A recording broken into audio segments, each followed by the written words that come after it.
भारतीय संस्कृति में यज्ञ, योग एवं आयुर्वेद जैसी अमूल्य विद्याएं हैं, जिसका मूल है वेद। इतिहास की ओर दृष्टि डालें तो भगवान राम, भगवान कृष्ण से लेकर राजा महाराजाओं, ग्रामवासियों व अरण्यवासी ऋषियों की कुटियों तक नित्य व नैमित्तिक यज्ञों का प्रचलन देखने को मिलता है।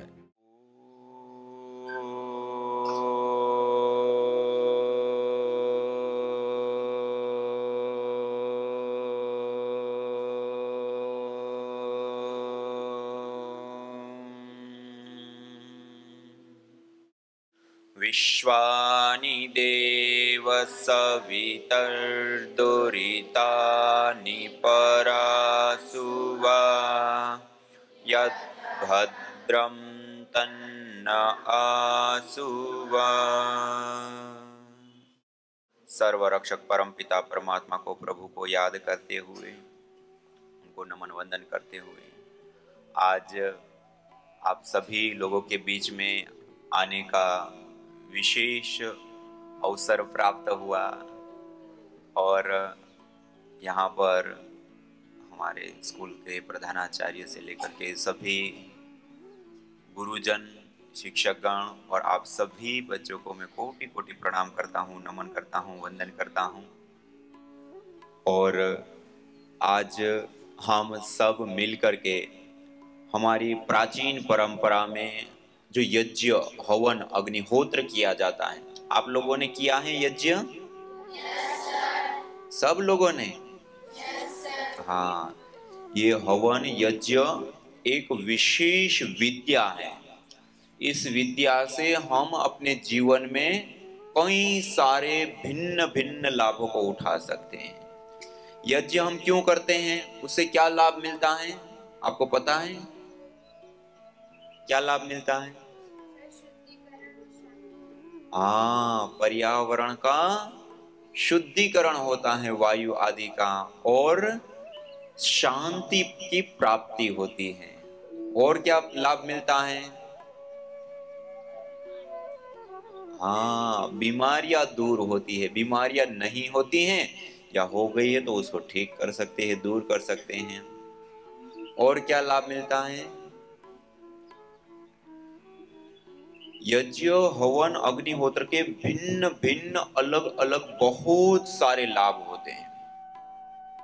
एक महत्वपूर्ण, देखिए, कोई भी चीज को हम जलाते हैं तो क्या हो जाती है? राख हो जाती है।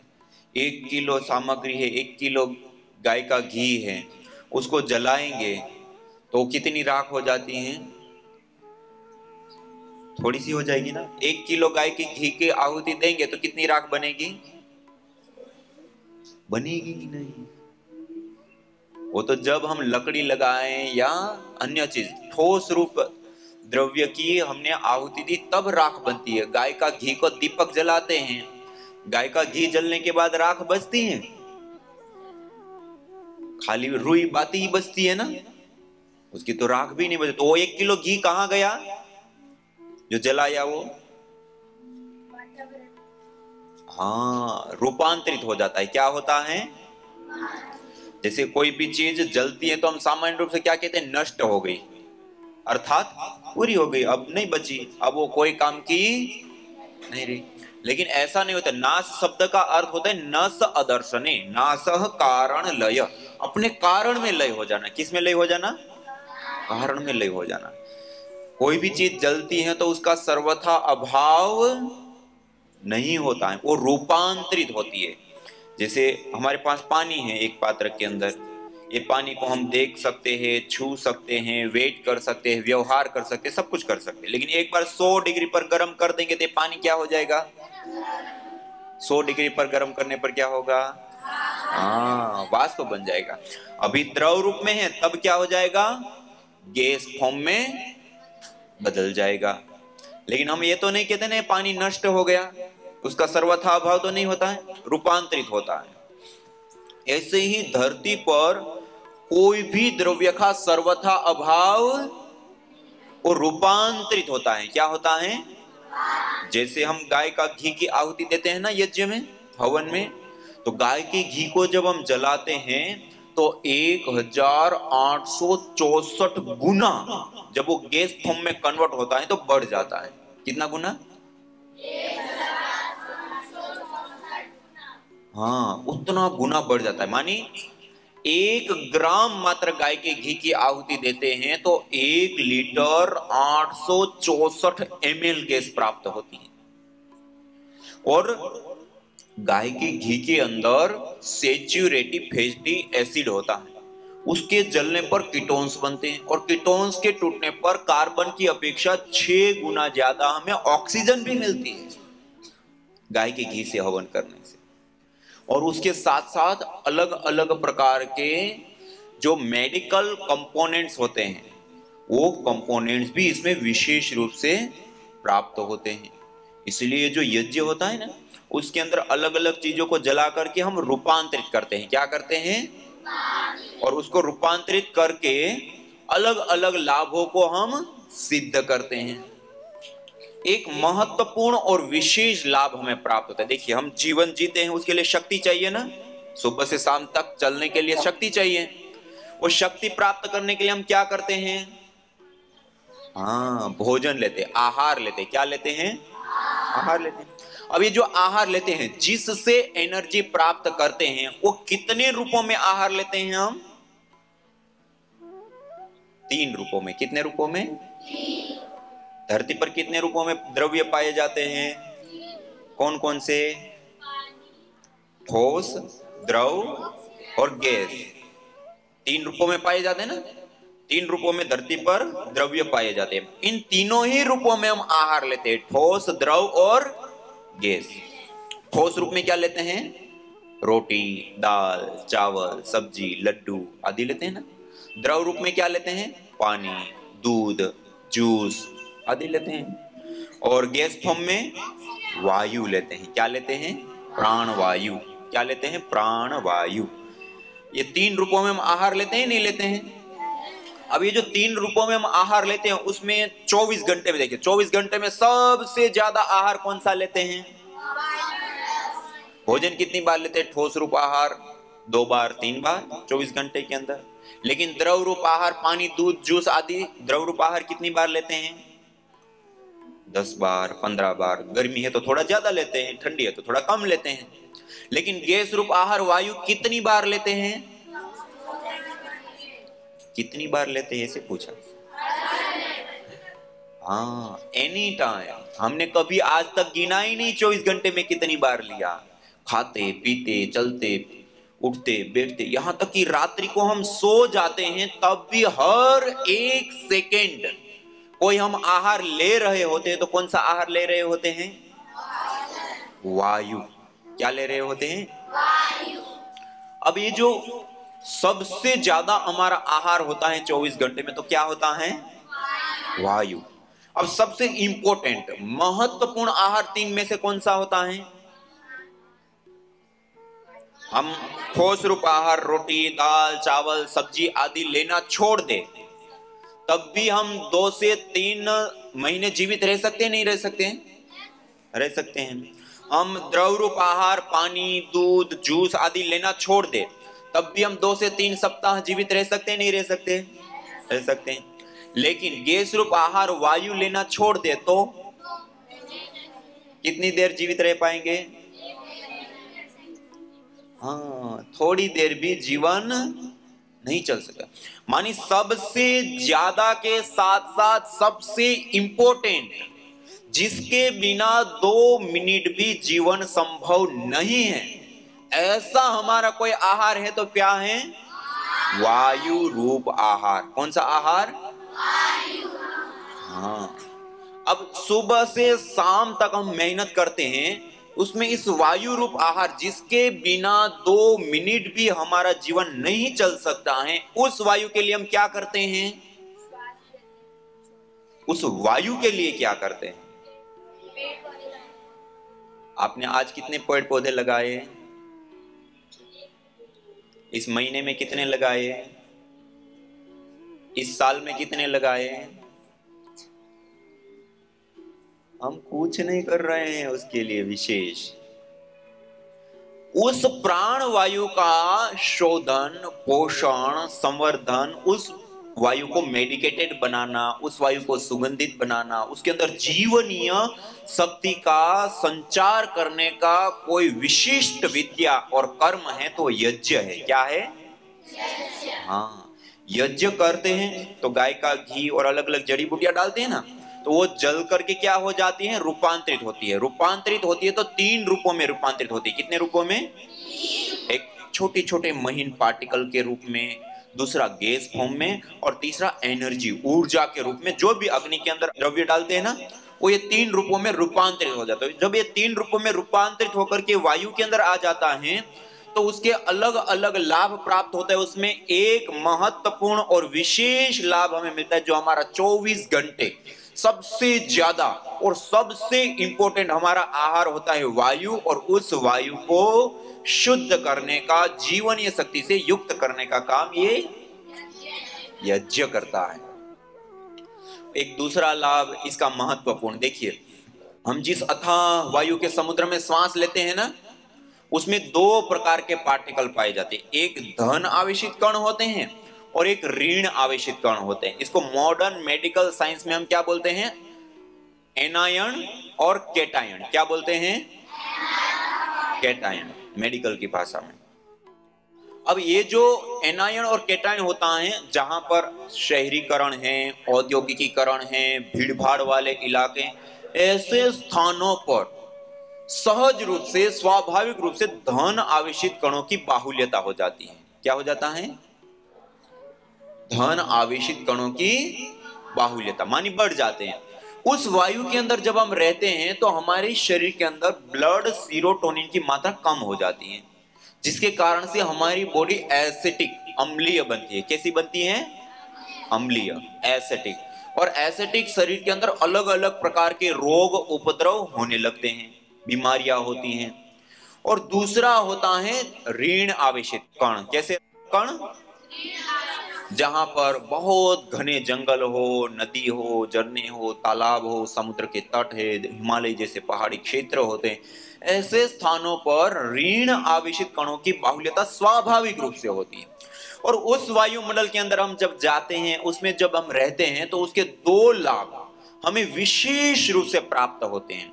एक लाभ आप सब जानते हैं, जब हम कहीं समुद्र के तट पे जाएं, हिमालय जैसे पहाड़ी क्षेत्र में जाए, घने जंगल हो, ऐसे स्थान पे जाए, तो हमें कैसा लगता है? बहुत अच्छा लगता है। क्यों? क्योंकि वहां के वायुमंडल के अंदर ऋण आवेशित कण है। क्या है? और उस वायु के अंदर जब हम रहते हैं और श्वास के माध्यम से और ऋण आवेशित कण हमारे शरीर के अंदर जाते हैं, तो ब्लड सीरोटोनिन की मात्रा को बढ़ाते हैं। क्या करते हैं? मात्रा बढ़ती है। जैसे ही उसकी मात्रा बढ़ती है, इसको कहते हैं गुड हार्मोन्स। क्या बोलते हैं? गुड हार्मोन्स बढ़ते ही स्ट्रेस हार्मोन्स डाउन आ जाते हैं और हमें अच्छा लगता है, अच्छी फीलिंग आते हैं, मन प्रसन्न रहता है और मन आह्लादित होता है और सारी चीजें अच्छी लगती हैं। ये सहज रूप से हमें लाभ होता है। और एक दूसरा लाभ होता है, हमारी पूरी बॉडी अल्कलाइन होती है। क्या होती है? अल्कलाइन, क्षारीय। कैसी? हिंदी में कहे तो क्षारीय। और क्षारीय शरीर में कोई रोग होता ही, जहां पर ये जो यज्ञ हम अभी करेंगे ना, छोटा सा, ये यज्ञ जिस स्थान पे प्रतिदिन किया जाता है, जिस घर में, जिस स्थान पे, वहां के वायुमंडल के अंदर प्रति सेंटीमीटर एयर के अंदर 200 से 400 ऋण आवेशित कण पाए जाते हैं। ये इतनी बड़ी संख्या होती है। जो हिमालय जैसे पहाड़ी क्षेत्र, घने जंगल या समुद्र के तट पे जैसे वायुमंडल होते हैं, ऐसा वायुमंडल का निर्माण हम अपने हाथों से 5 से 7 मिनट यज्ञ करके अपने घर के अंदर निर्मित कर सकते हैं। इतना बड़ा विशेष होता है। और उसमें रहेंगे तो 2 लाभ विशेष प्राप्त होंगे। एक, गुड हार्मोन्स बनेंगे तो अच्छा लगेगा, मन प्रसन्न रहेगा, मन आह्लादित रहेगा, स्ट्रेस, तनाव, डिप्रेशन से मुक्ति मिलेगी। और दूसरा लाभ क्या मिलेगा? हमारी पूरी बॉडी अल्कलाइन हो जाएगी, क्षारीय हो जाएगी, तो कोई रोग शरीर में होगा नहीं। ये 2 लाभ विशेष और मिलता है। उसके साथ साथ एक और लाभ मिलता है। देखो, अभी कई लोगों ने मास्क लगाया है ना। क्यों लगाया है? कोरोना से।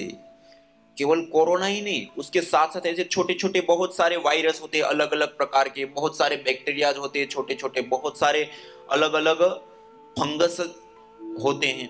ये सूक्ष्म जीव होते हैं, हम अपनी आंखों से नहीं देख सकते, लेकिन हमारे श्वास, हमारे भोजन, उसके माध्यम से हमारे शरीर में प्रवेश पाते हैं और हमें रुग्ण कर देते हैं, रोगी कर देते हैं। आज आपको पता है, इसको कहते हैं कम्युनिकेबल डिजीज। क्या कहते हैं? Cable disease. हाँ, बैक्टीरिया, वायरस और फंगस जनित जो बीमारियां होती है, आज पूरी दुनिया में सबसे तेजी से फैलने वाली बीमारियों में ये बीमारियां हैं। आज एक वर्ष के अंदर 2.25 करोड़ लोगों का जीवन चला जाता है केवल बैक्टीरिया, वायरस और फंगस जनित बीमारियों से।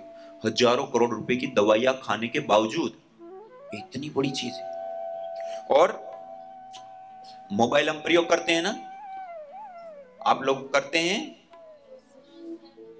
हाँ, अच्छी बात है, नहीं करना चाहिए। ये सबसे ज्यादा कम्युनिकेबल डिजीज फैलाने का सबसे बड़ा साधन है मोबाइल। अभी आपको पता है, एक रिसर्च स्टडी हुई और उस रिसर्च में जैसे गांव के लोग, शहर के लोग, दुकान वाले लोग, कोई डॉक्टर जो ऑपरेशन और अलग अलग करते हैं, ऐसे लोग, ऐसे अलग अलग अलग लोगों के मोबाइल को स्वाइप करके और उसको एनालाइज करके देखा गया कि इसके ऊपर कौन कौन से बैक्टीरिया कितनी मात्रा में हैं और कैसे। आपको जानकर के आश्चर्य होगा, हमारे घर के अंदर टॉयलेट सीट होती है ना, उसके ऊपर भी जितने खतरनाक और बड़ी मात्रा में बैक्टीरिया जानलेवा नहीं होते हैं, उससे भी ज्यादा और बड़ी मात्रा में जानलेवा बैक्टीरिया हमारे मोबाइल और मोबाइल के कवरों के ऊपर पाए गए। हम दिन में कितनी बार छूते हैं? हर बार छूते रहते हैं, बार बार छूते हैं ना मोबाइल को। हर काम को करते हुए कुछ कुछ चीजों को छुए फिर छुए। और सफाई कितनी बार करते हैं? करते ही नहीं है लंबे लंबे समय तक। इस कारण से बहुत बैक्टीरिया उसमें बढ़ जाता है और उससे बीमारियां होती हैं। क्या होता है? और ऐसे ही जब हम सीढ़ी चढ़ते हैं, उतरते, ग्रिल के ऊपर हाथ लगाते हैं ना हर व्यक्ति, उसके ऊपर भी बहुत बैक्टीरिया होते हैं। दरवाजे होते हैं, उसके जो हैंडल होते हैं, हर व्यक्ति आता है उसको छूता है, हर व्यक्ति आता है उसको छूता है, उसमें भी बहुत बैक्टीरिया होते हैं। और ये क्या करते हैं? बीमारियां देते हैं। क्या देते हैं? ऐसे ही हमारे घर के अंदर सोफे हैं, पर्दे हैं और भी ऐसी चीजें होती है, उसको हर रोज तो नहीं धोते ना, उसमें भी बैक्टीरिया आदि हो जाते हैं, उससे भी बीमारियां होती हैं। और जब हम ये हवन करते हैं ना, यज्ञ, अग्निहोत्र, ये हवन करने पर गाय का घी और अलग अलग जड़ी बूटियां जब जलाते हैं ना, तो जो धूम्र उठता है, उस धूम्र को केमिस्ट्री लैब की एक एडवांस टेक्नोलॉजी होती है, GC-MS gas chromatography mass spectroscopy. ये चीजों को माइक्रो लेवल पर एनालाइज करके बताता है कि इसमें क्या क्या है और क्या काम कर सकता है। आपको जानकर के आश्चर्य, ये छोटा सा हवन करने पर जो धूम्र उठता है, उसको जब एनालाइज किया गया ना, उसके अंदर भारी मात्रा में माइक्रोबायल एक्टिविटी देने वाले कंपोनेंट्स पाए गए। उसके बाद माइक्रोबायोलॉजी लैब में जो बैक्टीरिया, वायरस, फंगस से हम प्रभावित होते हैं, बीमारियां हो जाती है, 2.25 करोड़ लोगों की जिससे जान चली जाती है, उनको लिया गया और 5 मिनट मात्र हवन के धूम्र को दिया गया। कितनी देर? 5 मिनट। और आपको जानकर के आश्चर्य होगा, 65% से 96% बैक्टीरिया, वायरस, फंगस आदि नष्ट हो गए। इतना बड़ा उपयोगी होता है। तो हम अपने घर के अंदर ऐसे छोटा सा थोड़ा सा कर लिया तो पूरा का पूरा घर सैनिटाइज हो जाएगा। क्या हो जाएगा? हाँ, सोफे, गद्दे, पर्दे, सब चीजें, वायु सब सैनिटाइज हो जाती है। बैक्टीरिया, वायरस, फंगस से हम बच जाते हैं, उससे रिलेटेड बीमारियां नहीं होगी। ये भी एक लाभ हमें मिलता है। इससे अतिरिक्त एक महत्वपूर्ण और विशेष लाभ देखिए, आज हम जिस जीवन को जीते, मोबाइल का प्रयोग करते हैं, laptop, TV, computer, LED lights, हमारे घर के अंदर दीवारों में केबल बिछे हैं, बोर्ड लगे हुए हैं, मोबाइल के टावर लगे हुए होते हैं और कार्बनिक पदार्थों का भी हम प्रयोग करते हैं। ये सारी चीजें रेडिएशन छोड़ती है। क्या करती हैं? अलग अलग प्रकार के रेडिएशन छोड़ती हैं। और हम एक प्रकार के रेडिएशन के जाल के बीच में जी रहे हैं। किस में जी रहे हैं? रेडिएशन के जाल के बीच में। और ये रेडिएशन के कारण हमारे न्यूरॉन्स डैमेज हो जाते हैं, हमारी कोशिकाएं डैमेज होती है। अधिक रेडिएशन वाले वायुमंडल में रहे तो MND से लेकर के कैंसर जैसे रोग भी हो जाते हैं। और छोटी छोटी मधुमक्खियां होती हैं ना, चिड़िया होती हैं, गोरैया आदि, वो तो मर जाते हैं इस रेडिएशन के कारण, विलुप्त हो रहे। और जब हम ये हवन करते हैं ना, तो उससे छोटे छोटे महीन पार्टिकल, ऑर्गेनिक मॉलिक्यूल्स वायु के अंदर आते हैं। और वो जब वायु के अंदर आते हैं ना, तो रेडिएशन की जो रेंज होती है उसको तोड़ देते हैं। क्या करते हैं? हाँ, और रेडिएशन से भी हमें बचाने का काम करता है ये यज्ञ। रेडिएशन से भी बचा। जयपुर यूनिवर्सिटी राजस्थान में और central pollution government board Delhi, doctor Mamta Saxena ji और डॉक्टर वाई के विजय जी, उन्होंने इसके ऊपर कई परीक्षण करके बताया कि हवन करने से हम रेडिएशन से भी बच सकते हैं। इतनी बड़ी चीज होती है। इसी प्रकार से एक लाभ और हमें मिलता है।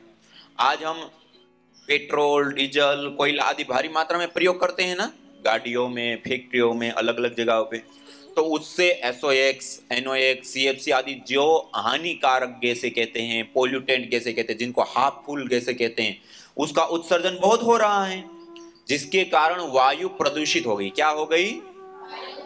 हाँ, और प्रदूषित वायु, मैंने कहा ना सबसे ज्यादा और इंपॉर्टेंट आहार हमारा कौन सा होता है? वायु। अब वो वायु प्रदूषित हो जाए और उसमें हम श्वास प्रश्वास करेंगे तो हमें क्या होगा? बीमारियां। आपको पता है आज दुनिया की बड़ी संस्थाएं जो होती हैं, उन संस्थानों के आंकड़े बताते हैं कि हम बड़े प्रदूषित शहरों के अंदर यदि 1 साल रहते हैं तो 6 महीने से लेकर के 5 साल की आयु कम हो जाती है। न जाने कितनों ने आहुतियां दी इन अमित्र रोगों के संतापों से, है वर्तमान भी आज दुखित, न पूछो भविष्य के प्रकोपों से। प्रत्युष पावनी होती जहां यज्ञानुष्ठान घर आंगन में, वहां मनुष्येतर सब झूमते शांति भरे सुख आनंद से।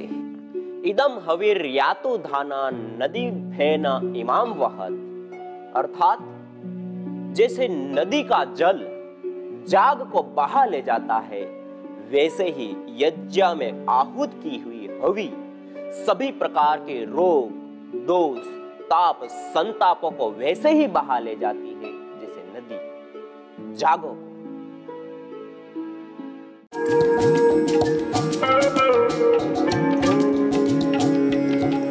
मेधेष्टि हवन सामग्री विशेष करके ब्राह्मी, शंखपुष्पी, गुड़मार, उस्ते खद्दूस, मालकांगनी, अश्वगंधा, पुष्करमूल, अपामार्ग, जटामासी आदि विशेष जड़ी बूटियों से निर्मित इस मेधेष्टि हवन सामग्री से हवन करने पर उत्पन्न धूम्र के अंदर सिनेमेल्डिहाइड, प्रोटोनोलेक्टोन जैसे विशेष मॉलिक्यूल्स कंपोनेंट्स पाए जाते हैं, जो विशेष करके तनाव, अनिद्रा, सिर दर्द, स्मृति दौर्बल्य, मिर्गी, पागलपन, पैरालाइसिस, पार्किंसन आदि मस्तिष्क रोगों में विशेष करके लाभदायी होती है।